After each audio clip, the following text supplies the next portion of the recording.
Hello everyone, I hope you all are doing great. I am Sonalika and welcome back to my channel Study with Sonalika. So today we are going to learn class 8 science chapter 12 that is friction. Okay? So ये part 2 है इस chapter का. अगर आपने part 1 नहीं देखा है तो प्लीज़ जाइए प्लेलिस्ट में आपको पार्ट 1 मिल जाएगा. आप पहले उसे वॉच कीजिए ताकि आप पूरा चैप्टर अच्छे से समझ पाओ. ठीक है, पार्ट 2 देखने से पहले प्लीज़ पार्ट 1 ज़रूर देखिएगा ताकि आप अच्छे से समझ जाओ शुरू से इस चैप्टर को. ओके, सो चलो हम आज का अपना चैप्टर स्टार्ट करते हैं. तो आज का टॉपिक है हमारा इंक्रीजिंग एंड रिड्यूसिंग फ्रिक्शन. ठीक है, फ्रिक्शन को हम कैसे बढ़ा सकते हैं और कैसे घटा सकते हैं. ओके, तो हमने पीछे क्या देखा था कि हमें फ्रिक्शन चाहिए होता है. क्यों? किसी भी चीज़ को मोशन में लाने के लिए, हमें चलने के लिए, किसी चीज़ को पकड़ने के लिए हमें क्या चाहिए होता है? फ्रिक्शन. फ्रिक्शन नहीं होता तो हम ये सब नहीं कर पाते. ठीक है, और तुमने देखा होगा तुम्हारे शूज़ के जो सोल होते हैं वो कैसे होते हैं? ग्रुप्ड होते हैं ना. ग्रुप मतलब कुछ सेक्शन बने होते हैं, पूरा फ्लैट नहीं होता है, पूरा चिकना नहीं होता है, कुछ सेक्शन बने होते हैं उसमें. देखो यहाँ पे डायग्राम में भी दिया हुआ है ना, ये आपको दिख रहा है शूज़, यहाँ पे ग्रुप्स दिख रहे हैं, ये येलो येलो जो. ठीक है, तो ये क्यों होते हैं? ताकि जो हमारा शू है वो फ्लोर से अच्छा पकड़ बना सके और हम सावधानी से चल पाए, गिरे नहीं. कहाँ पे? फ्लोर पे. ठीक है, इसी तरीके से जो ट्रेडेड टायर्स होते हैं ना, ये जो टायर दिख रहा है आपको डायग्राम में, ये है ट्रेडेड टायर्स. ठीक है, ये भी स्मूथ है क्या? इसका सरफेस पूरा चिकना है? नहीं, इसमें भी क्या बने हैं? ये ग्रूव्स बने हैं. क्यों बनता है ये ग्रूव्स? क्यों होता है? ओके, तो इसमें क्या होता है? ट्रेडेड टायर्स कार हो, ट्रक हो या बुलडोज़र हो, इसमें ट्रेडेड टायर्स होते हैं. ऐसा डिज़ाइन बना होता है.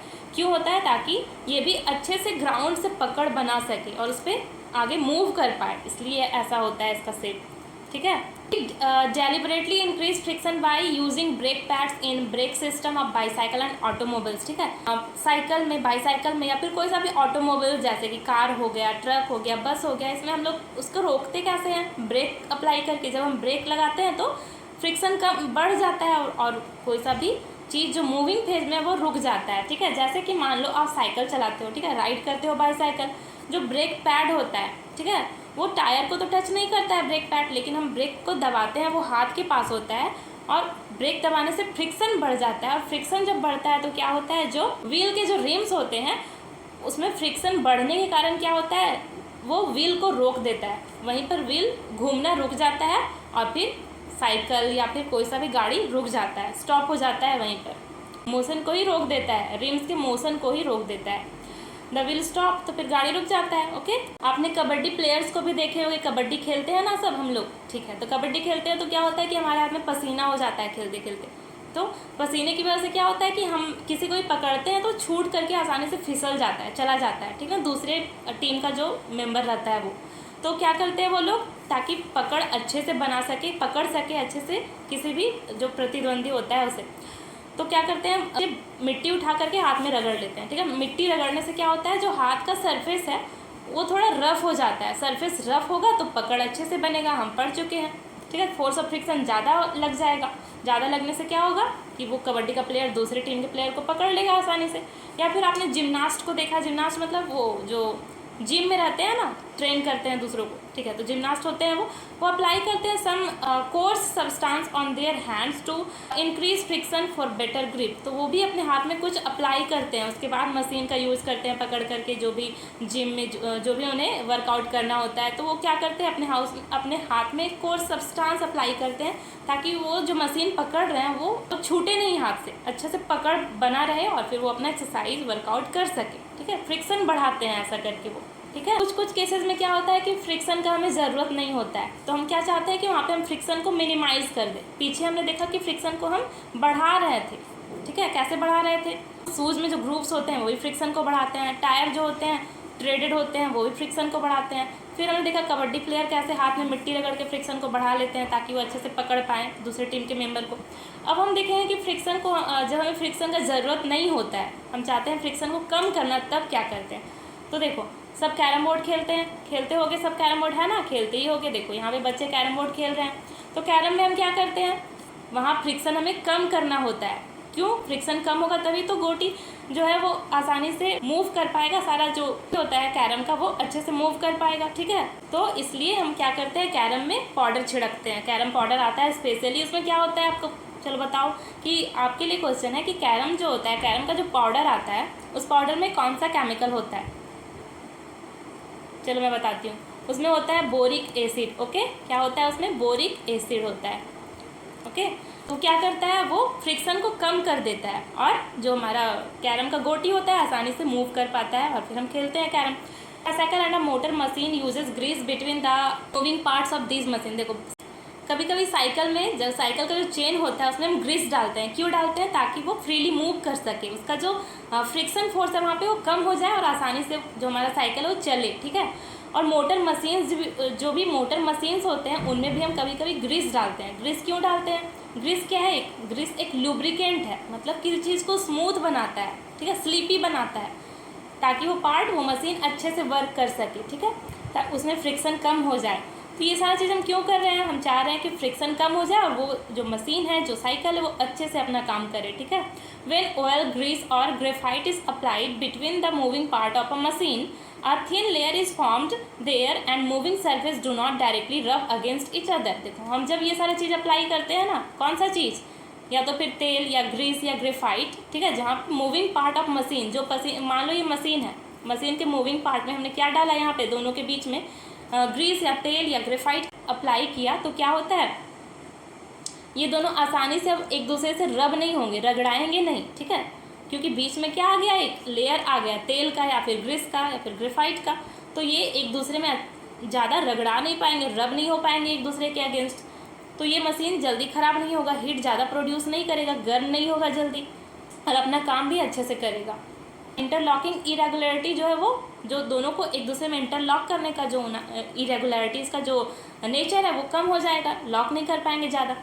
मूवमेंट जो है वो स्मूथ होगा, अभी फास्ट काम करेगा, जल्दी जल्दी चलेगा, बिना घिसे। Other substance which reduce friction, और वो सब्सटेंस जो हम अप्लाई कर रहे हैं फ्रिक्शन को कम करने के लिए, फॉर एग्जांपल ऑयल या फिर ग्रीस या ग्रेफाइट, क्या कहलाता है? लुब्रिकेंट्स कहलाते हैं। ठीक है, लुब्रिकेंट्स का काम क्या है? लुब्रिकेंट्स का फ्रिक्शन को रिड्यूस करना। In some machines it may not advisable to use oil as lubricant.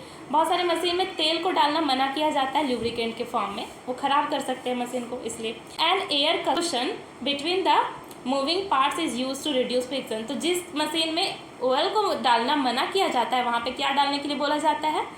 Air का कुशन। ठीक है, फ्रिक्शन को रिड्यूस करने के लिए। I hope this is clear to you.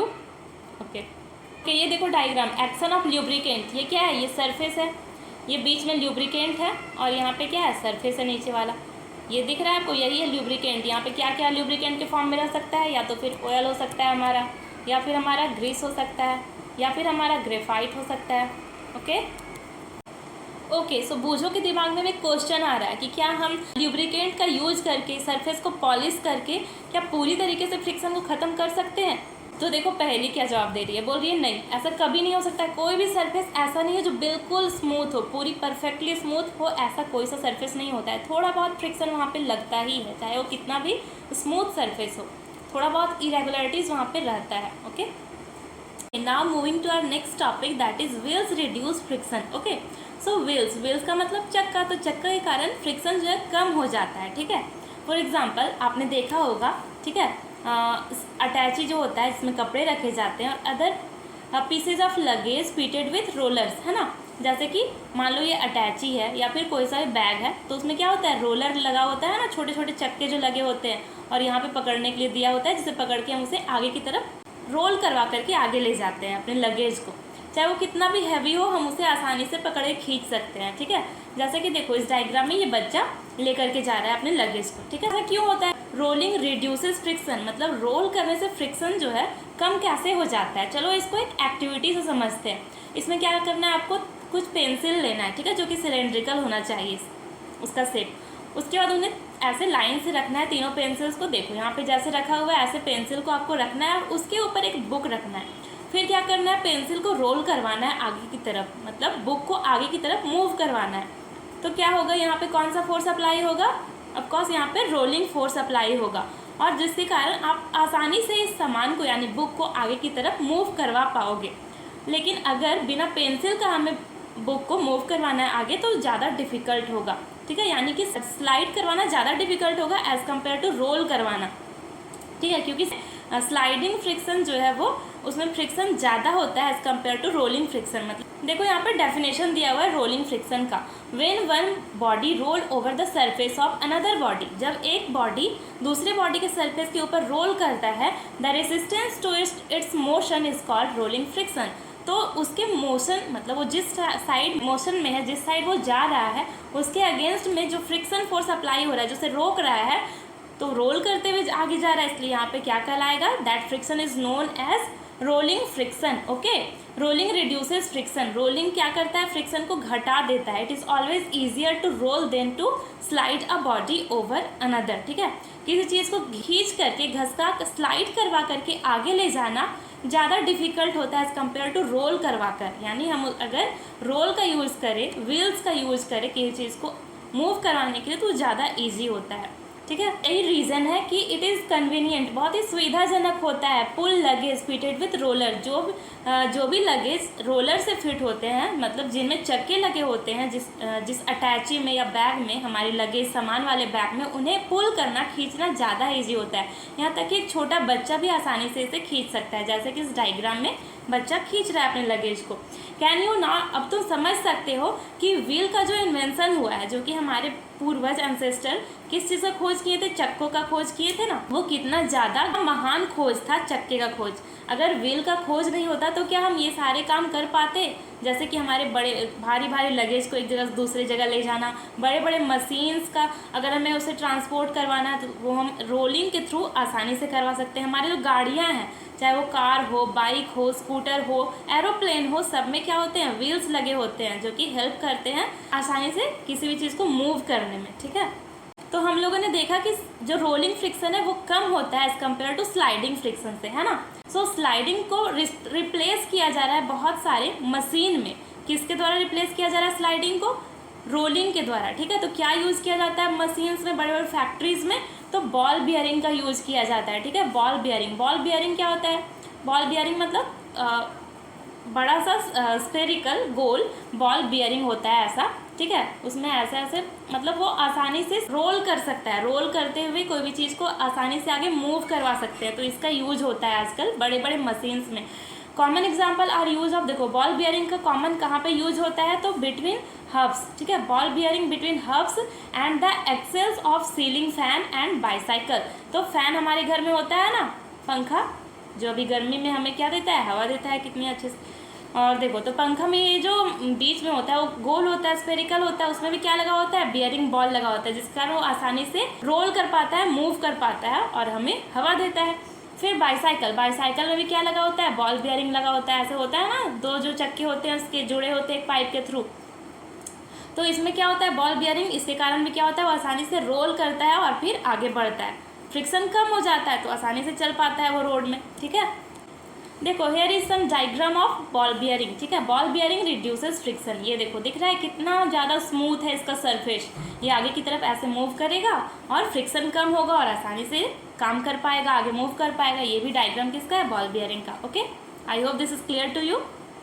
Okay, now moving to our next topic that is fluid friction. ठीक है, तो फ्लूइड फ्रिक्शन क्या होता है, फ्लूइड का मतलब साइंस में होता है एयर को, यानी गैसेस को और लिक्विड को, साइंस में दोनों को क्या कहा जाता है, फ्लूइड कहा जाता है। ओके, अब देखो एयर जो कि बहुत ही हल्का होता है और पतला होता है, थिन होता है। ठीक है, लेकिन इतना हल्का होने के बाद भी एयर क्या करता है, फ्रिक्शनल फोर्स अप्लाई करता है जब कोई भी चीज़ एयर से होकर गुजरता है। फॉर एग्जांपल पक्षी कहाँ उड़ते हैं, हवा में उड़ते हैं। एरोप्लेन, जितने भी प्लेन वगैरह होते हैं, रॉकेट वगैरह, सब कहाँ से होकर गुजरते हैं, तो हवा से होकर गुजरते हैं। हम भी चलते होते हैं, हमारे आसपास भी एयर है, तो एयर भी जो है हमारे अपोजिट साइड से क्या होता है, कौन सा फोर्स अप्लाई करता है, तो फ्रिक्शन फोर्स, मतलब हमें रोकने का कोशिश करता है। सो सिमिलरली वाटर, जिस तरीके से एयर फ्रिक्शन फोर्स अप्लाई करता है हमारे अगेंस्ट, उसी तरीके से वाटर और अदर लिक्विड्स भी क्या करते हैं, फ्रिक्शन फोर्स एक्सर्ट करते हैं। मतलब पानी में भी फ्रिक्शन फोर्स लग रहा होता है, जब जैसे कि हम पानी में तैरते होते हैं। ठीक है, तैरते होते हैं तो हम अपने साइड से क्या करते हैं, फोर्स लगाते हैं तैरने के लिए। तो पानी में भी क्या होता है, फ्रिक्शन फोर्स होता है, जो वो भी हमारे ऊपर अप्लाई होता रहता है। तो हमारा फोर्स ज़्यादा होता है, इसलिए हम फिर आगे मूव कर जाते हैं। अगर हम सिमिलरली नाव में बैठ कर, कभी नाव में तो सब बैठते हैं, है ना, बोटिंग करते हो, तो बोटिंग करते हैं तो हम क्या करते हैं, उसमें बोट को चलाते हैं। तो आगे बढ़ते हैं। तो पानी भी अपने साइड से हमारे बोट को रोकने के लिए प्रेशर लगा रहा होता है। तो इस तरीके से आपको पता चला कि एयर और वाटर यानी सारे लिक्विड्स क्या करते हैं, हमारे ऊपर प्रेशर एक्सर्ट करते हैं। कोई भी ऑब्जेक्ट जो उनसे होकर गुजरता है उस पर फ्रिक्शनल फोर्स अप्लाई करते हैं। तो मैंने बताया कि साइंस में क्या बोला जाता है, गैसेस और लिक्विड को फ्लूइड कहा जाता है, ठीक है। तो हम कह सकते हैं कि फ्लूइड भी एक्सर्ट करते हैं फोर्स ऑफ फ्रिक्शन, कहाँ पे, जो भी ऑब्जेक्ट एयर से या फिर वाटर से या कोई सा भी लिक्विड से होकर के गुजर रहा होता है उस पर। देखो यहाँ पे frictional force exerted by fluid, fluid के द्वारा जो भी फ्रिक्शन फोर्स लगाया जा रहा है, एक्सर्ट किया जा रहा है, इसको क्या कहा जाता है, ड्रैग, ठीक है, ड्रैग कहा जाता है, चाहे वो एयर हो, वाटर हो या फिर कुछ और हो। Okay, frictional force on an object is a fluid depend on its speed with respect to fluid. क्या बोल रहा है, जो फ्रिक्शनल फोर्स होता है किस पे, किसी भी ऑब्जेक्ट पे जो फ्रिक्शनल फोर्स अप्लाई होता है वो डिपेंड करता है फ्लूइड का। मतलब जो ऑब्जेक्ट, मान लो कि एक पक्षी हवा में उड़ रहा है, ठीक है, तो उसका स्पीड कितना है, अगर स्पीड ज़्यादा रहेगा, पक्षी का स्पीड ज़्यादा रहेगा उड़ने का, तो उसके अगेंस्ट जो फ्रिक्शनल फोर्स लग रहा है एयर के द्वारा वो भी ज़्यादा होगा। और अगर स्पीड कम होगा पक्षी का तो फ्रिक्शनल फोर्स का स्पीड भी कम होगा, ठीक है। सेम पानी में भी, मान लो कि पानी में मछली है, मछली अगर बहुत ही तेज़ी से मूव कर रही है तो उसके पानी से जो फ्रिक्शनल फोर्स लग रहा है उसके अगेंस्ट, मछली के अगेंस्ट, वो भी ज़्यादा होगा। और अगर मछली धीरे मूव कर रही है तो फ्रिक्शनल फोर्स भी पानी से कम लगेगा। Okay, the frictional force also depend on the shape of object and nature of fluid. तो फ्रिक्शनल फोर्स किस किस चीज़ पे डिपेंड करता है, फर्स्ट यहाँ पे देखो बहुत ही इंपॉर्टेंट है, अच्छे से अंडरलाइन कर लो। देखो सबसे पहले किस पे डिपेंड करता है, fluid depend on its speed, ठीक है, पहला स्पीड पे डिपेंड करता है। Second depend on shape of object, किस पे, तो shape of object. And third is nature of the fluid, fluid का नेचर कैसा है, मतलब वो बहुत ज़्यादा डार्क है, वाटर है या फिर एयर है, क्या है वो, नेचर पे, शेप पे और स्पीड पे डिपेंड करता है। तीन चीज़ों पे याद रखना, इन तीनों को बहुत ही इंपॉर्टेंट है, नोट कर लो, ठीक है, नोट कर लो। स्पीड पे, फ्लूइड के नेचर पे और शेप पे डिपेंड करता है क्या, frictional force. Okay, it is obvious that when object move through fluids, ठीक है, जब भी कोई सा ऑब्जेक्ट फ्लूइड के थ्रू मूव कर रहा है, चाहे वो एयर के थ्रू हो या फिर वाटर के थ्रू हो, अगर जा रहा है उसमें से हो करके, तो उन्हें क्या करना होगा, आगे बढ़ने के लिए जो फ्रिक्शन अपोजिट डायरेक्शन से लग रहा है उसे ओवरकम करना होगा। मतलब हमें जो फोर्स अप्लाई करना है वो ज़्यादा अप्लाई करना होगा, तभी हम आगे बढ़ पाएंगे, क्योंकि आगे हमारे अपोजिट डायरेक्शन से कौन सा फोर्स लग रहा है हमारे ऊपर, फ्रिक्शनल फोर्स लग रहा है, ठीक है। तो जब हम ज़्यादा फोर्स लगाएंगे मतलब एनर्जी ज़्यादा खर्च होगा हमारा, है ना। तो इसके लिए, इससे बचने के लिए हमें क्या करना होगा, तो देखो, तो ऑब्जेक्ट को इसके लिए एक स्पेशल शेप दिया जाता है ताकि उन्हें एनर्जी भी कम लगाना पड़े और आसानी से वो मूव भी कर पाएँ फ्लूइड में, ठीक है। Where do you think scientist get hint of these special shape. तो अब आपको समझ में आ रहा है कि साइंटिस्ट को ये जो स्पेशल, जैसे कि साइंटिस्ट एरोप्लेन वगैरह जो बनाते हैं उसके लिए शेप जो बनाने का जो उनका आइडिया मिला है उन्हें, वो कहाँ से मिला है, तो नेचर से ही मिला है, ठीक है। देखो जैसे एरोप्लेन जो होता है किस शेप का होता है, जैसा पक्षी का शेप है सेम वैसा ही होता है, अभी हम आगे डायग्राम में भी देखेंगे। और सेकेंड, मछली का जो शेप होता है वो भी स्ट्रीम लाइंड होता है, ठीक है। तो ये मछली और पक्षी, ठीक है, बर्ड्स, दोनों को देख करके, उनका बॉडी डिज़ाइन को देख करके, क्योंकि वो आसानी से अपने अपने एरिया में मूव कर पाते हैं, आगे बढ़ पाते हैं, और साइंटिस्ट वहीं से आइडिया लेकर के और इसका यूज करते हैं जो भी उन्हें बनाना होता है उसमें, ठीक है।